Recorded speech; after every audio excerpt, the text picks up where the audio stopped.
করবে না। সো আমরা কিন্তু অনেক বছর ধরে ফাইট করছি 2টা স্তরে আনার জন্য। আমাদের যে টার্গেট সেটা হলো আপাতত 3টা করো, আমরা আগামী বছর বলবো 2টা করো, এক সময় বলবো স্পেসিফিকে চলে যাও। সো এটা সর্ট অফ গ্র্যাজুয়াল একটা করা, কারণ আমাদের গভর্নেন্স এভাবেই চলে। আমরা যদি এখন মানে প্রথমেই অনেক রেডিক্যাল চেঞ্জ চাই, তারা হয়তো এটা করবে না। That more of pragmatic. So you are right, যদি স্তর না থাকে আরও ভালো, স্পেসিফিক ট্যাক্স ইম্পোজ করে দিতে। আরেকটা কোয়েশ্চেন যেটা দোলন ভাই বলেছেন এখন টিভি থেকে, অন্য মাদকে যাবে কি না, এটা খুব ভেরি ক্রুশিয়াল কোয়েশ্চেন। এখন আমাদের আজকের যে ওয়ার্কশপ বা যে এইটার যে প্রেস কনফারেন্সের মূল উদ্দেশ্য হচ্ছে সিগারেট ট্যাক্স কী হওয়া উচিত, এবং এই আলোচনাগুলো কিন্তু আসতে হবে যে আমরা অন্য মাদকে যাবে কি না। যেটা আমরা যেহেতু যেই দামের ইয়েটা নির্ধারণ করতে চাচ্ছি, যেইভাবে যেই লেভেলে, সেটা একদম কুইটিংয়ে চলে যাবে, সেটা হলে আমরা ভালো খুশি হতাম, মানুষ একদম ছেড়ে দিত।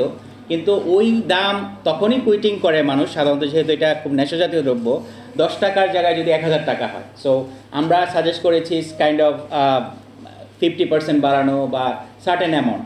সো সেই প্রবলেমগুলো হয়তো এখনও নাই, বাট এটা স্টাডি করা দেখা যেতে পারে।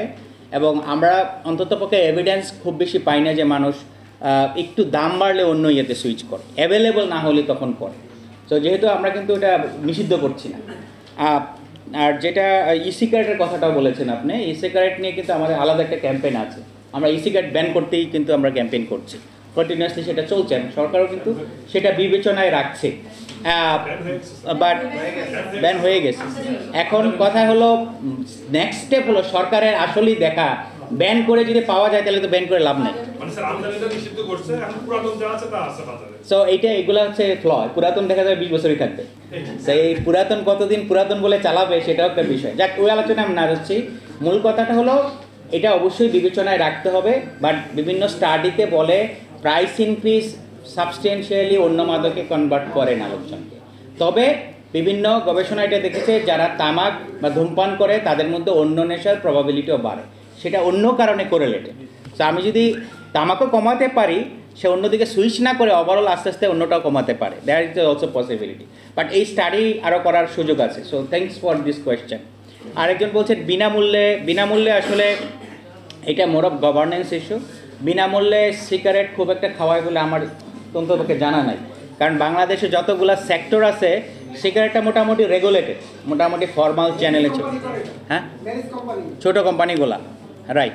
তো এই জিনিসগুলো গভর্নেন্সের বিষয়গুলো অবশ্যই আপনারা তুলে আনবেন, আপনারা রিপোর্ট করবেন, সরকারকে চাপ দিবেন, কারণ সরকারের 2টা উইং আছে, একটা হলো ট্যাক্স কালেক্ট করা, একটা কিন্তু এই ভ্যাট ট্যাক্স দিচ্ছে কিনা ইমপ্লিমেন্টেশনের একটা উইং কিন্তু আছে। তো এটা ইমপ্লিমেন্টেশনের মোর অফ তাদের লায়াবিলিটি। ফ্রি তো খাওয়াতেই পারে না, কীভাবে ফ্রি খাওয়াবে, আর ফ্রি খাওয়ালে সেটা ট্যাক্স দিচ্ছে কিনা, তো সেই জিনিসগুলো এনশিওর করা কিন্তু গভর্নমেন্টের দায়িত্ব। So thanks for bringing this. Okay, ধন্যবাদ। আমার স্টেজে 2 জন আরো সম্মানিত আলোচক আছে, ওনাদের কিছু অ্যাড করার আছে কিনা, ডক্টর সুলতানা বা ডক্টর নাজমুল, তাহলে আবার আমি ফ্লোরে ঠিক আছে।